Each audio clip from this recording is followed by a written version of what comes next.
സുഹൃത്തുക്കളെ, വീണ്ടും സ്വാഗതം. നമുക്കെല്ലാവർക്കും ആത്മാഭിമാനം വളരെ വലുതാണ്.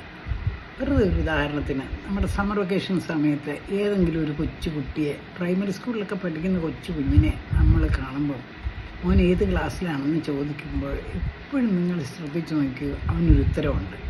അവൻ 3ാം ക്ലാസ്സിൽ പഠിച്ചിരുന്ന കുട്ടിയാണെങ്കിൽ സമ്മർ വെക്കേഷൻ സമയത്താണ് നമ്മളിത് ചോദിക്കുന്നതെങ്കിൽ അവൻ ഉടനെ പറയും ഞാൻ 4-ലാണെന്ന്. കാരണം അവൻ്റെ റിസൾട്ട് ഔട്ടായി. അവനിനി 4ാം ക്ലാസ്സിൽ ഒരു പ്രാവശ്യം പോലും ഇരുന്നിട്ടുള്ള കുട്ടിയല്ല നമ്മളോടത്ത് പറയുന്നത്, അത് നമുക്കറിയാം.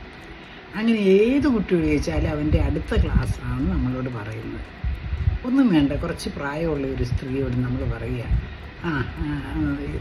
മുടി കുറേ ഉണ്ടല്ലോ, അല്ലേ മുടി പോയോ എന്ന് ചോദിച്ചു കഴിഞ്ഞാൽ ഉടനെ അവർക്കൊരു ഉത്തരവുണ്ട്, അയ്യോ ചെറുപ്പത്തിൽ എനിക്ക് എന്ത് മുടിയായിരുന്നറിയാവോ, പിടിച്ച് കെട്ടാൻ വയ്യായിരുന്നു. ഇത് പല സ്ത്രീകളും പറയുന്നതാണ്. അത് ശരിയാണ് തന്നെ. അവരുടെ ആത്മാഭിമാനമാണ്. അവരുടെ ഒരു നല്ല മുടി ഉണ്ടായിരുന്നു, ഇപ്പോഴാണ് ഇങ്ങനെ ആയിപ്പോയത്. ഇങ്ങനെ എല്ലാവർക്കും ആത്മാഭിമാനം വളരെ വലുതാണ്. അവരെ നന്നാക്കി നമുക്ക് നമ്മുടെ മറ്റുള്ളവരുടെ മുൻപിൽ പ്രസൻറ്റ് ചെയ്യാൻ എല്ലാവർക്കും ആഗ്രഹവുമാണ്.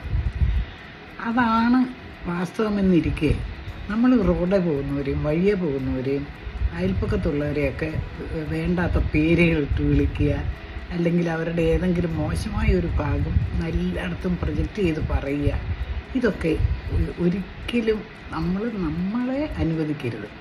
അത് പ്രത്യേകം ശ്രദ്ധിക്കണം. കൊച്ചു കുഞ്ഞുങ്ങളോടാണെങ്കിലും നമ്മൾ തന്നെ പറഞ്ഞു കൊടുക്കണം. മറ്റുള്ളവരുടെ ആത്മാഭിമാനത്തെ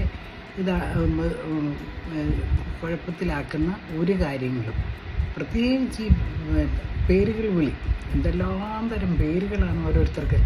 ഈ കഴിഞ്ഞ ദിവസം ഞാൻ ഒരാളോട് എൻ്റെ ഗ്രാമത്തിലുള്ള ഒരു ലേഡിയുടെ പേരെന്താണെന്ന് ചോദിച്ചപ്പോൾ അദ്ദേഹം പറഞ്ഞ ഉത്തരം, പേരെന്താണെന്ന് അറിയത്തില്ല, പക്ഷേ ഒരു വട്ടപ്പേരുണ്ട്, അതാ എല്ലാവരും വിളിക്കുന്ന വട്ടപ്പേര് എനിക്കറിയാം. ഞാൻ പറഞ്ഞു എനിക്കത് കേൾക്കണമെന്നില്ല. അപ്പോൾ അവർക്ക് അങ്ങ് രസിക്കുക, ഒരു സ്ത്രീക്ക് ഒരു വട്ടപ്പേരുള്ളതും അതിൽ ആ ഗ്രാമത്തിലെല്ലാവരും അത് ഉപയോഗിക്കുന്നതും. ഇങ്ങനെയൊക്കെയുള്ള സംഗതികൾ നമ്മുടെ സംസ്കാര ശൂന്യതയാണ് വിളിച്ചു പറയുന്നത്. തീർച്ചയായിട്ടും നമ്മുടെ കുഞ്ഞുങ്ങളെ ആരുടെയെങ്കിലും വട്ടപ്പേര് പറയാനും കളിയാക്കാനും നമ്മുടെ കുട്ടികളെ നമ്മൾ കുടുംബാന്തരീക്ഷത്തിൽ സമ്മതിക്കാനേ പാടില്ല. സ്കൂളുകളിലൊക്കെ ഒരു വട്ടപ്പേരിൻ്റെ പേരിൽ ഓരോ കൊച്ചു കുഞ്ഞുങ്ങൾ എന്തോരം വേദന അനുഭവിക്കുന്നുണ്ടെന്നറിയാവോ. മുട്ടത്തലയ, കോങ്കണ്ണി, കൊപ്പപ്പല്ലി, ഇങ്ങനെയൊക്കെയുള്ള പേരുകളുള്ള കുട്ടികളുണ്ടെന്നേ. അത് മറ്റു കുട്ടികൾ വീടുകളിൽ വന്ന് പറയുമ്പോൾ അപ്പോൾ അമ്മമാർ വളരെ സ്നേഹപൂർവ്വം അവരെ മനസ്സിലാക്കി കൊടുക്കണം. അവർക്ക് അഭിമാനം വലുതാണ്, നിനക്ക് നിൻ്റെ അഭിമാനം പോലെ അവർക്ക് അവരുടെ അഭിമാനം വലുതാണ്, ഇങ്ങനെ പറയാനേ പാടില്ല എന്ന്. ഇതൊക്കെ നമ്മൾ കുടുംബാന്തരീക്ഷത്തിൽ കുഞ്ഞുങ്ങൾക്ക് കൊടുക്കേണ്ട ഒരു ട്രെയിനിങ്ങാണ്.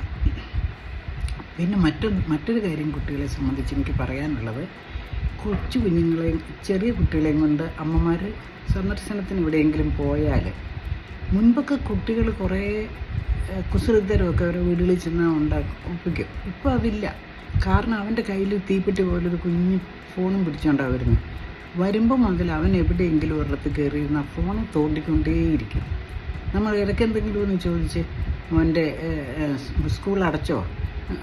അടച്ചു, ഇത്രേ പറയുള്ളൂ.